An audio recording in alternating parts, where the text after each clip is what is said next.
Hello, আজকে আমি রান্না করব ইলিশ মাছের মাথা দিয়ে কচুর শাক। এটা কোনো নতুন রান্না না, প্রায় প্রত্যেকের বাড়িতেই বর্ষাকালে এই রান্নাটা হয়।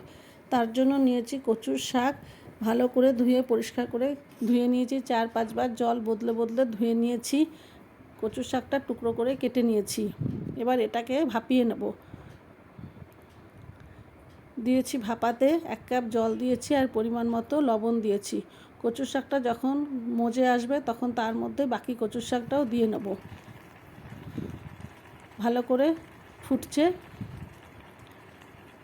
মোটামুটি 80% সেদ্ধ হয়ে গেছে। এবার একটা ঝুড়ির মধ্যে কচু শাকটা ঝরা দিয়েছি। নিয়েছি ইলিশ মাছের একটা মাথা, তার মধ্যে নুন হলুদ মাখিয়ে নিয়েছি। কড়াইতে সর্ষের তেল গরম করে প্রথমে মাছের মাথাটা ভেজে নেব। বেশ লাল করে এপিট ওপিট ভেজে নেব।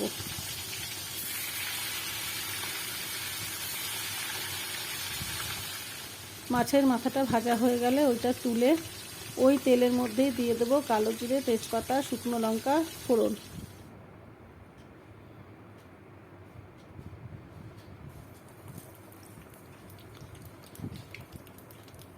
কয়েক সেকেন্ড ফোড়নটা ভাজা ভাজা হলে দিয়ে দেব নুন, হলুদ, জিরের গুঁড়ো আর সামান্য পরিমাণে লাল লঙ্কার গুঁড়ো। তেলের মধ্যে এটাও একটু ভালো করে ভাজা ভাজা করে নেব।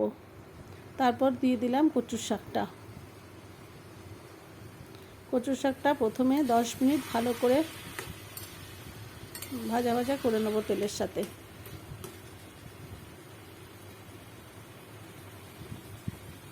রান্নাটা হতে 15 থেকে 20 মিনিট সময় লাগবে। দিয়ে দিলাম কয়েকটা কাঁচা লঙ্কা। যতক্ষণ জলটা না শুকিয়ে যায় ততক্ষণ এটাকে রান্না করতে হবে। ইলিশ মাছের মাথাটা দিয়ে দেব।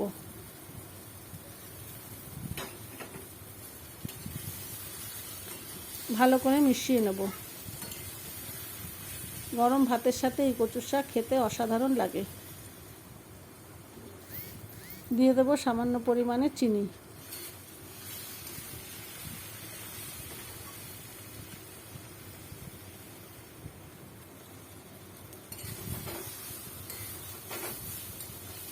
তৈরি হয়ে গেছে ইলিশ মাছের মাথা দিয়ে কচুর শাক। আমি এইভাবে রান্না করি। তা বন্ধুরা, তোমরা কে কীভাবে রান্না করো? যদি আমার রান্না ভালো লাগে তাহলে তোমরাও বাড়িতে এইভাবে করে দেখতে পারো।